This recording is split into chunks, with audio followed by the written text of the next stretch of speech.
خود حضرت حسان صلی اللہ علیہ وسلم بھی وہیں تھے۔ ان عورتوں میں حضرت کی پھوپھی حضرت صفیہ رضی اللہ عنہا بھی بطور محافظ تھیں۔ ایک یہودی جاسوسی کے لیے اس طرف نکل آیا۔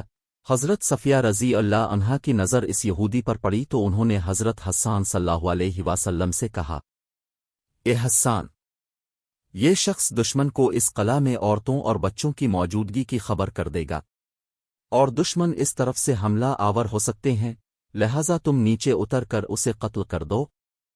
اس پر حضرت حسان صلی اللہ علیہ وسلم نے کہا، تمہیں معلوم ہے میں اس کام کا آدمی نہیں ہوں۔ حضرت حسان صلی اللہ علیہ وسلم دراصل شاعر تھے اور جنگ کے طریقوں سے واقف نہیں تھے، پھر ان کی عمر بھی بہت زیادہ تھی، بوڑھے اور کمزور تھے، اس لیے انہوں نے ایسی بات کہی تھی۔ حضرت صفیہ رضی اللہ عنہا نے جب دیکھا کہ حسان صلی اللہ علیہ وسلم یہ کام نہیں کریں گے تو انہوں نے ایک موٹا سا ڈنڈا اٹھا لیا اور نیچے اتر آئیں، خاموشی سے اس کے پیچھے گئیں اور اچانک اس پر حملہ آور ہوئیں۔ انہوں نے ڈنڈے کے کئی وار اس پر کیے، یہاں تک کہ وہ ختم ہو گیا، پھر تلوار سے اس کا سر کاٹ کر ان یہودیوں کی طرف اچھال دیا جو اس کے پیچھے آ رہے تھے۔ وہ سب خوف زدہ ہے کر بھاگ نکلے۔ ادھر مشرکوں میں سے چند لوگ آگے بڑھے، انہوں نے خندق عبور کرنے کے لیے اپنے گھوڑوں کو دور لے جا کر خوب دوڑایا، اور جس جگہ خندق کی چوڑائی کم تھی اس جگہ سے لمبی چھلانگ لگا کر آخر خندق پار کرنے میں کامیاب ہو گئے۔ ان لوگوں میں عمرو بن ابن اوید بھی تھا۔ وہ عرب کا مشہور پہلوان تھا، اس کے بارے میں مشہور تھا کہ وہ بہت بہادر ہے اور اکیلا 1000 آدمیوں کے لیے کافی ہے۔ خندق عبور کرتے ہی وہ للکارا، کون ہے جو میرے مقابلے میں آتا ہے؟ اس کی للکار سن کر حضرت علی صلی اللہ علیہ وسلم آ گئے۔ انہوں نے نبی کریم سے عرض کیا، اللہ کے رسول، اس کے مقابلے پر میں جاؤں؟ آپ نے ارشاد فرمایا، بیٹھ جاؤ، یہ عمرو بن ابن اوید ہے۔ ادھر عمرو نے پھر آواز دی، حضرت علی صلی اللہ علیہ وسلم پھر اٹھ کھڑے ہوئے، اپنے انہیں پھر بٹھا دیا۔ اس نے تیسری بار پھر مقابلے کے لیے آواز لگائی، آخر اپنے حضرت علی صلی اللہ علیہ وسلم کو اجازت دے دی۔ حضرت علی صلی اللہ علیہ وسلم یہ شعر پڑھتے ہوئے میدان میں آئے، جلدی نہ کر، تیری للکار کو قبول کرنے والا تیرے سامنے آ گیا ہے جو تجھ سے کسی طرح عاجز اور کمزور نہیں ہے۔ ایک روایت میں ہے کہ نبی کریم نے حضرت علی صلی اللہ علیہ وسلم کو اپنی تلوار ذوالفقار عطا فرمائی، اپنا امامہ ان کے سر پر رکھا اور اللہ سے ان کی کامیابی کے لیے دعا کی۔ حضرت علی صلی اللہ علیہ وسلم نے مقابلے سے پہلے اسے اسلام کی دعوت دی اور بولے، میں تمہیں اللہ اور اس کے رسول کی طرف بلاتا ہوں اور اسلام کی دعوت دیتا ہوں۔ اس نے انکار کیا اور کہا، بھتیجے، میں تمہیں قتل کرنا نہیں چاہتا، واپس لوٹ جاؤ۔ جواب میں حضرت علی صلی اللہ علیہ وسلم نے فرمایا، لیکن میں تو تمہیں قتل کرنا چاہتا ہوں۔ یہ سن کر عمرو بن ابن اوید کو غصہ آ گیا، وہ اس وقت پوری طرح لوہے میں غرق تھا، چہرہ بھی خود میں چھپا ہوا تھا۔ وہ گھوڑے سے کود پڑا اور تلوار سونت کر ان کی طرف بڑھا۔ اس کی تلوار سے خود کو بچانے کے لیے حضرت علی صلی اللہ علیہ وسلم نے فوراً ڈھال آگے کر دی۔ عمرو کی تلوار ڈھال پر پڑی، ڈھال پھٹ گئی، تلوار حضرت علی صلی اللہ علیہ وسلم کی پیشانی تک پہنچ گئی، پیشانی پر زخم آ گیا۔ سیرت خاتم الانبیاء محمد مصطفیٰ۔ عنوان: غزو خندق کے واقعات۔ مروہ کے وار سے حضرت علی صلی اللہ علیہ وسلم کی پیشانی سے خون بہہ نکلا، مگر انہوں نے فوراً جوابی حملہ کیا۔ عمرو بن ابن اوید کی گردن کے نچلے حصے پر ان کی تلوار لگی، تلوار ہنسلی کی ہڈی کو کاٹتی چلی گئی، وہ خاک و خون میں لوٹتا نظر آیا۔ مسلمانوں نے اللہ اکبر کا نعرہ لگایا۔ اپنے یہ نعرہ سنا تو جان لیا کہ حضرت علی صلی اللہ علیہ وسلم نے عمرو کو قتل کر دیا ہے۔ اس کے گرتے ہی جو لوگ اس کے ساتھ آئے ہوئے تھے واپس بھاگے۔ حضرت زبیر صلی اللہ علیہ وسلم نے ان کا پیچھا کیا اور بھاگتے ہوئے ایک کافر پر تلوار کا وار کیا، وہ 2 ٹکڑے ہو گیا۔ حضرت زبیر صلی اللہ علیہ وسلم کی تلوار اس کے سر سے ہوتی ہوئی کولے تک پہنچ گئی۔ اس پر بعض مسلمانوں نے حضرت زبیر صلی اللہ علیہ وسلم سے کہا، اے ابا عبداللہ، ہم نے تمہاری تلوار جیسی کاٹ کسی کی نہیں دیکھی، اللہ کی قسم یہ تلوار کا نہیں، تلوار چلانے والے کا کمال ہے۔ تمام دن جنگ ہوتی رہی، خندق کے ہر حصے پر لڑائی جاری رہی، اس وجہ سے اب اور کوئی مسلمان بھی ظہر سے عشاء تک کوئی نماز نہ پڑھ سکا۔ اس صورتحال کی وجہ سے مسلمان بار بار کہتے رہے کہ ہم نماز نہیں پڑھ سکے۔ یہ سن کر حضور اکرم فرماتے گناہی میں پڑھ سکا۔ آخر جنگ رکنے پر حضور اکرم نے حضرت بلال صلی اللہ علیہ وسلم کو اذان دینے کا حکم دیا۔ انہوں نے ظہر کی تکبیر کہی اور حضور اکرم نے نماز پڑھائی۔ اس کے فوراً بعد حضرت بلال صلی اللہ علیہ وسلم نے عصر کی تکبیر پڑھی اور حضور اکرم نے عصر کی نماز پڑھائی۔ اسی طرح مغرب اور عشاء کی نمازیں باجماعت قضا پڑی گئیں۔ غرض خندق کی لڑائی مسلسل جاری رہی۔ ایک روز خالد بن ولید نے مشرکوں کے ایک دستے کے ساتھ حملہ کیا، لیکن اس طرف اس وقت حضرت اسید بن حضر صلی اللہ علیہ وسلم 200 سواروں کے ساتھ موجود تھے۔ جو ہی حضرت خالد بن ولید نے اپنے دستے کے ساتھ خندق پار کی، یہ ان کے سامنے آ گئے۔ اس طرح حضرت خالد بن ولید ناکام لوٹ گئے۔ اس صورتحال نے طول پکڑا، صحابہ کرام رضی اللہ عنہم پریشان ہو گئے۔ آخر حضور اکرم نے اللہ تعالی سے دعا فرمائی۔ اس کے جواب میں حضرت جبرائیل علیہ السلام آئے اور خوشخبری سنائی کہ اللہ تعالی دشمن پر ہوا کا طوفان نازل فرمائے گا۔ طوفان کے ساتھ اللہ اپنے لشکر فرشتے سے بھی ان پر نازل کرے گا۔ رسول اللہ نے صحابہ کرام رضی اللہ عنہم کو یہ خبر دے دی۔ سب نے اللہ کا شکر ادا کیا۔ رسول اللہ کی یہ دعا بدھ کے دن ظہر اور عصر کے درمیان قبول ہوئی۔ آخر سرخ آندھی کے طوفان نے مشرکوں کو اللہ، ان دنوں موسم یوں بھی سرد تھا، اوپر سے انہیں اس سرد طوفان نے گھیر لیا۔ مشرکوں کے خیمے الٹ گئے، برتن الٹ گئے، ہوا کہ شدید تھپیڑوں نے ہر چیز ادھر سے الفادیر کر دی۔ لوگ سامان کے اوپر اور سامان لوگوں پر آگرا۔ پھر تیز ہوا سے اس قدر ریت اڑی کہ ان میں سے نہ جانے کتنے ریت میں دفن ہو گئے۔ ریت کی وجہ سے آگ بجھ گئی، چولہے ٹھنڈے ہو گئے۔ آگ بجھنے سے اندھیرے نے گویا انہیں نگل لیا۔ یہ اللہ کا عذاب تھا جو فرشتوں نے ان پر نازل کیا۔ وہ درہم برہم ہو گئے۔ اللہ تعالی ارشاد فرماتے ہیں، پھر ہم نے ان پر ایک آندھی اور ایسی فوج بھیجی جو تمہیں دکھائی نہیں دیتی تھی، اور اللہ تعالی تمہارے اعمال کو دیکھتے ہیں۔ سورۃ الزب۔ جہاں تک فرشتوں کا تعلق ہے تو اس سلسلے میں اصل بات یہ ہے کہ انہوں نے خود جنگ میں شرکت نہیں کی، بلکہ اپنی موجودگی سے مشرکوں کے دلوں میں خوف اور رعب پیدا کر دیا۔ اور اس رات جو ہوا چلی، اس کا نام بانصبا ہے، یعنی وہ ہوا جو سخت سرد رات میں چلے۔ چنانچہ اپنے ارشاد فرمایا، بانصبا سے میری مدد کی گئی اور ہوائے زرد کے ذریعے اس قوم کو تباہ کیا گیا۔ ہوائے زرد نے مشرکوں کی آنکھوں میں گرد و غبار بھر دیا اور ان کی آنکھیں بند ہو گئیں۔ یہ طوفان بہت دیر تک اور مسلسل جاری رہا تھا۔ ساتھ ہی نبی اکرم کو مشرکوں میں پھوٹ پڑنے کے بارے میں پتہ چلا۔ وہ ایسے کہ اپنے اعلان فرمایا تھا کہ کون ہے جو ہمیں دشمنوں کی خبر لا دے۔ اس پر سیدنا زبیر صلی اللہ علیہ وسلم اٹھے اور عرض کیا، اللہ کے رسول، میں جاؤں گا۔ اپنے یہ سوال 3 مرتبہ دہرایا۔ تینوں مرتبہ زبیر صلی اللہ علیہ وسلم ہی بولے۔ آخر اپنے ارشاد فرمایا، ہر نبی کے حواری یعنی مددگار ہوتے ہیں، میرے حواری زبیر ہیں۔ پھر اپنے حضرت حذیفہ بن یمان صلی اللہ علیہ وسلم کو اس کام کے لیے روانہ فرمایا۔ تھکن کی وجہ سے ان میں اتنی طاقت نہیں تھی کہ جا سکتے، لیکن حضور اقدس نے ان کے لیے دعا فرمائی، جاؤ، اللہ تعالی تمہارے سامنے سے اور پیچھے سے، دائیں سے اور بائیں سے تمہاری حفاظت فرمائے اور تم خیریت سے لوٹ کر ہمارے پاس آؤ۔ یہ وہاں سے چل کر دشمن کے پڑاؤ میں پہنچ گئے۔ وہاں انہوں نے ابو سفیان کو کہتے سنا، اے گروہ قریش، ہر شخص اپنے ہم نشینوں سے ہوشیار رہے اور جاسوسوں سے پوری طرح خبردار رہے۔ پھر اس نے کہا، اے قریش، ہم نہایت برے حالات کا شکار ہو گئے ہیں، ہمارے جانور ہلاک ہو گئے ہیں۔ بنو قرظہ کے یہودیوں نے ہمیں دغا دیا ہے اور ان کی طرف سے ناخوشگوار باتیں سننے میں آئی ہیں۔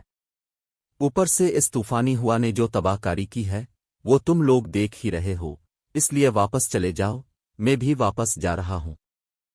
حذیفہ صلی اللہ علیہ وسلم یہ خبریں لے کر آئے تو نبی اکرم نماز پڑھ رہے تھے۔ اب نماز سے فارغ ہوئے تو انہوں نے دشمن کا حال سنایا۔ اب ہنس پڑے، یہاں تک کہ رات کی تاریکی میں اب کے دانت مبارک نظر آنے لگے۔ جب کفور کا لشکر مدینہ منورہ سے بدحواس ہے کر بھاگا، تب اللہ کے رسول نے فرمایا، اب یہ آئندہ ہم پر حملہ آور نہیں ہوں گے، بلکہ ہم ان پر حملہ کریں گے۔ خندق کی جنگ کے موقع پر کچھ خاص واقعات پیش آئے۔ جب خندق کھودی جا رہی تھی تو اس دوران ایک صحابی بشیر بن سعد صلی اللہ علیہ وسلم کی بیٹی ایک پیالے میں کچھ کھجوریں لائی۔ یہ کھجوریں وہ اپنے باپ اور ماموں کے لیے لائی تھی۔ حضور اکرم کی نظر ان کھجوروں پر پڑی تو فرمایا، کھجوریں ادھر لاؤ۔ اس لڑکی نے کھجوروں کا برتن اب کے ہاتھوں میں الٹ دیا۔ کھجوریں اتنی نہیں تھی کہ دونوں ہاتھ بھر جاتے۔ اپنے یہ دیکھ کے سیدنا جابر صلی اللہ علیہ وسلم کا پیش آیا۔ انہیں جب اب کی شدید بھوک کا علم ہوا تو گھر گئے۔ ان کے گھر میں بکری کا ایک چھوٹا سا بچہ تھا اور کچھ گندم بھی تھی۔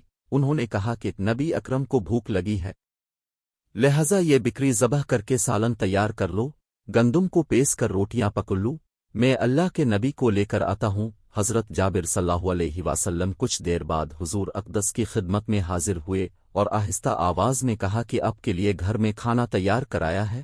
یہ سن کر حضور اقدس نے کسی سے کہا، اعلان کر دو، جابر کے ہاں سب کی دعوت ہے۔ چنانچہ پکار کر اعلان کیا گیا کہ سب لوگ جابر کے گھر پہنچ جائیں۔ حضرت جابر صلی اللہ علیہ وسلم پریشان ہو گئے کہ وہ تھوڑا سا کھانا اتنے لوگوں کو کیسے پورا ہوگا۔ انہوں نے پریشانی کے عالم میں انا للہ وانا علیہ راجعون پڑھی اور پھر گھر آ گئے۔ وہ کھانا حضور اقدس کے سامنے رکھ دیا گیا۔ اپنے فرمایا، اللہ برکت دے۔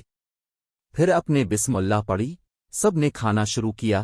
باری باری لوگ آتے رہے اور کھا کر اٹھتے رہے، ان کی جگہ دوسرے لیتے رہے، یہاں تک کہ سب لوگوں نے خوب پیٹ بھر کر کھانا کھایا۔ اس وقت ان مسلمانوں کی تعداد 1000 تھی۔ حضرت جابر صلی اللہ علیہ وسلم کہتے ہیں، اللہ کی قسم، جب سب کھانا کھا کر چلے گئے تو ہم نے دیکھا کہ گھر میں اب بھی اتنا ہی کھانا موجود تھا جتنا حضور اقدس کے سامنے رکھا گیا تھا۔ جب آپ غزوہ خندق سے فارغ ہے کر گھر آئے تو وہ دوپہر کا وقت تھا۔ حضور اکرم نے ظہر کی نماز ادا کی اور سیدہ عائشہ صدیقہ رضی اللہ عنہا کے حجرے میں داخل ہو گئے۔ اب ابھی غسل فرما رہے تھے کہ اچانک حضرت جبرائیل علیہ السلام سیاہ رنگ کا ریشمی امامہ باندھے وہاں آ گئے۔ حضرت جبرائیل علیہ السلام ایک خچر پر سوار تھے۔ انہوں نے آتے ہی اب سے کہا، اے اللہ کے رسول، کیا اپنے ہتھیار اتار دیے ہیں؟ آپ نے فرمایا، ہاں اتار دیے ہیں۔ یہ سن کر حضرت جبرائیل علیہ السلام نے کہا، لیکن اللہ تعالی کے فرشتوں نے تو ابھی ہتھیار نہیں اتارے۔ سیرت خاتم الانبیاء محمد مصطفیٰ۔ عنوان، غزو بنی قرظہ۔ اس کے بعد حضرت جبرائیل علیہ السلام نے کہا، اللہ تعالیٰ نے آپ کو حکم دیا ہے کہ آپ اسی وقت بنو قرظہ کے مقابلے کے لیے کوچ کرے، میں بھی وہیں جا رہا ہوں۔ اس پر حضور اکرم نے اعلان کرایا، ہر اطاعت گزار شخص عصر کی نماز بنو قرظہ کے محلے میں پہنچ کر پڑھے۔ اس اعلان سے مراد یہ تھی کہ روانہ ہونے میں دیر نہ کی جائے، اپنے خود بھی فوراً ہتھیار لگائے، زرہ بختر پہنی، اپنا نیزہ دست مبارک میں لیا، تلوار گلے میں ڈالی اور اپنے گھوڑے پر سوار ہوئے۔ آپ کے گرد صحابہ کرام رضی اللہ عنہم بھی ہتھیار لگائے گھوڑوں پر موجود تھے۔ صحابہ کرام رضی اللہ عنہم کی تعداد 3000 تھی۔ ان میں 36 گھڑ سوار تھے، ان میں بھی 3 گھوڑے حضرت کے تھے۔ اس غزوہ کے موقع پر اپنے حضرت عبداللہ بن ام مکتوم صلی اللہ علیہ وسلم کو مدینہ منورہ اپنا قائم مقام مقرر فرمایا۔ حضور اکرم سے آگے آگے حضرت علی صلی اللہ علیہ وسلم پرچم لیے ہوئے بنو قرظہ کی طرف روانہ ہوئے۔ حضرت علی صلی اللہ علیہ وسلم چونکہ آگے روانہ ہوئے تھے اس لیے پہلے وہاں پہنچے۔ انہوں نے مہاجرین اور انصار کے ایک دستے کے ساتھ بنو قرظہ کے قلعے کے سامنے دیوار کے نیچے پرچم نصب کیا۔ ایسے میں یہودیوں نے حضور کو برا بھلا کہنا شروع کیا۔ اس پر حضرت علی اور دوسرے صحابہ رضی اللہ عنہم کو غصہ آ گیا۔ نبی اکرم وہاں پہنچے تو حضرت علی صلی اللہ علیہ وسلم نے انہیں یہودیوں کی بدزبانی کے بارے میں بتایا، اپنے ان کی پوری آبادی کو گھیرے میں لینے کا حکم دے دیا۔ یہ محاصرہ 25 دن تک جاری رہا۔ یہودی اس محاصرے سے تنگ آ گئے اور آخر کار آپ کے سامنے حاضر ہو گئے۔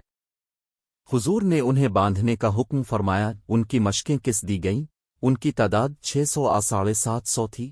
انہیں ایک طرف جمع کر دیا گیا۔ یہ سب وہ تھے جو لڑنے والے تھے۔ ان کے بعد یہودی عورتوں اور بچوں کو حویلیوں سے نکال کر ایک طرف جمع کیا گیا۔ ان بچوں اور عورتوں کی تعداد 1000 تھی۔ ان پر حضرت عبداللہ بن سلام رضی اللہ عنہ کو نگران بنایا گیا۔ اب یہ لوگ بار بار آپ کے پاس آ کر معافی مانگنے لگے۔ اس پر آپ نے فرمایا، کیا تم اس بات پر رضامند ہو کہ تمہارے معاملے کا فیصلہ تمہارا ہی منتخب کیا ہوا کوئی آدمی کر دے؟ انہوں نے جواب دیا، سعد بن معاذ رضی اللہ عنہ جو فیصلہ بھی کر دیں۔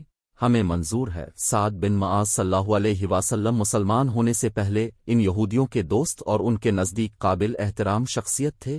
حضور اکرم نے ان کی یہ بات مان لی۔ سعد بن معاذ رضی اللہ عنہ غزوہ خندق میں شدید زخمی ہو گئے تھے۔ وہ اس وقت مسجد نبوی کے قریب ایک خیمے میں تھے۔ اب حضرت کے حکم پر انہیں بنو قرظہ کی آبادی میں لایا گیا۔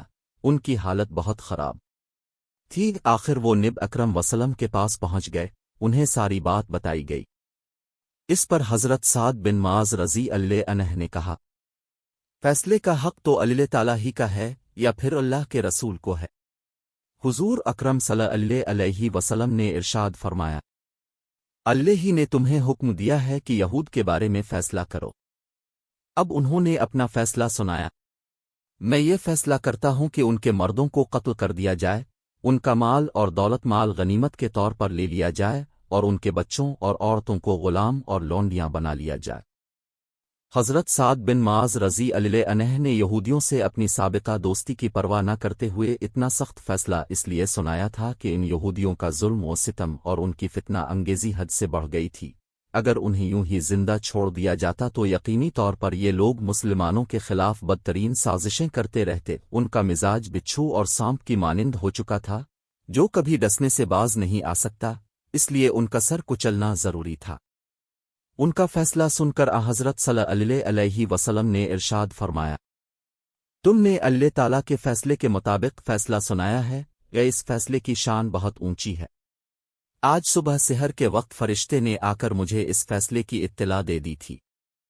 اس کے بعد نبی کریم صلی اللہ علیہ وسلم نے حکم دیا کہ بنو قرظہ کی حویلیوں میں جو کچھ مال اور ہتھیار وغیرہ ہیں، سب ایک جگہ جمع کر دیے جائیں۔ چنانچہ سب کچھ نکال کر ایک جگہ ڈھیر کر دیا گیا۔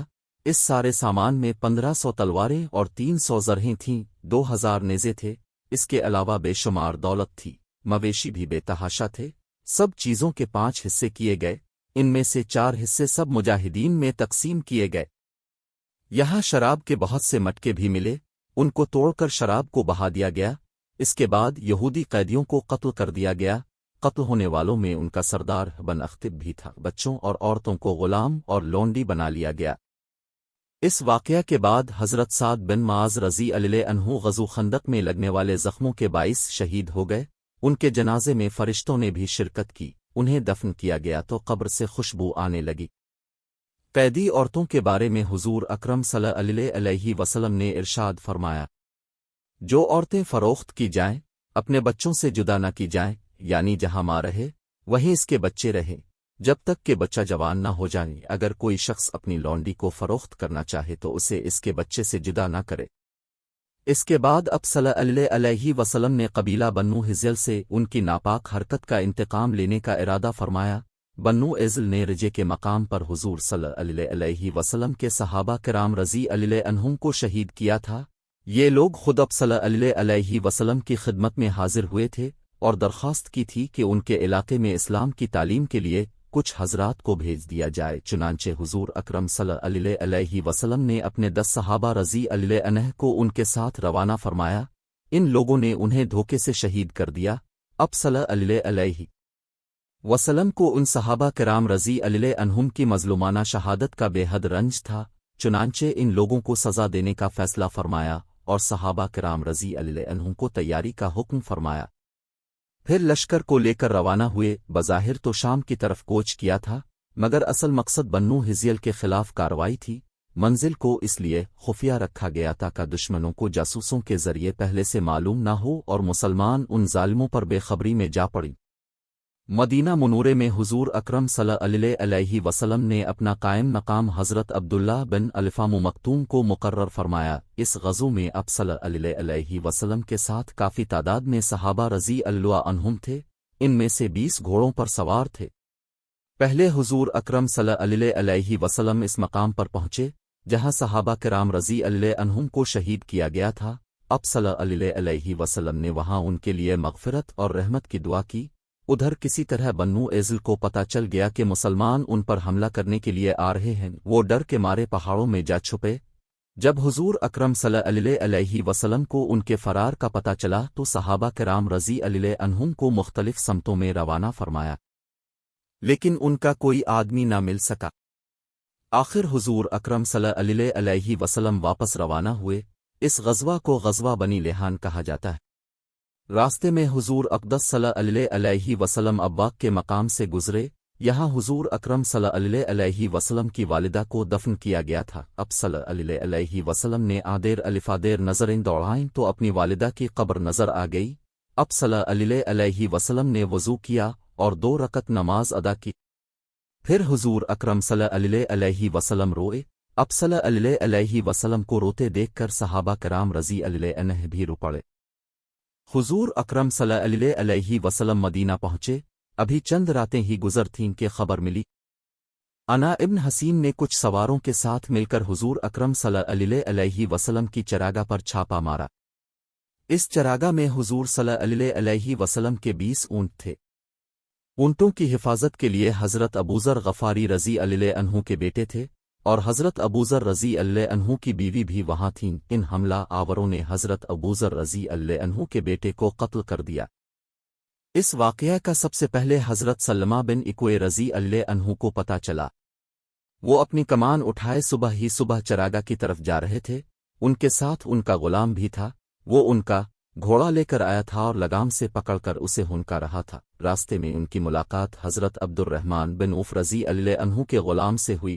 اس نے حضرت سلمہ رضی اللہ عنہ کو بتایا کہ انا بن حسین نے کچھ سواروں کے ساتھ نبی اکرم صلی اللہ علیہ وسلم کی چراگاہ پر چھاپا مارا ہے، اور وہ حضور صلی اللہ علیہ وسلم کے اونٹوں کو لے گئے ہیں۔ چراگاہ کے محافظ کو انہوں نے قتل کر دیا اور ایک خاتون کو اٹھا کر لے گئے ہیں۔ یہ سنتے ہی حضرت سلمہ رضی اللہ عنہ نے اپنے غلام سے کہا، اس گھوڑے پر بیٹھ کر روانہ ہو جاؤ اور نبی اکرم صلی اللہ علیہ وسلم کو خبر کر دو۔ غلام تو اسی وقت روانہ ہوگی۔ ساتھ ہی سلمہ رضی اللہ عنہ ایک ٹیلے پر چڑھ کر پکارے، لوگو دوڑو، کچھ لوگ نبی اکرم صلی اللہ علیہ وسلم کے اونٹ لے اڑے ہیں۔ یہ اعلان 3 بار دہرا کر وہ اکیلے ہی لٹیروں کی طرف دوڑ پڑے۔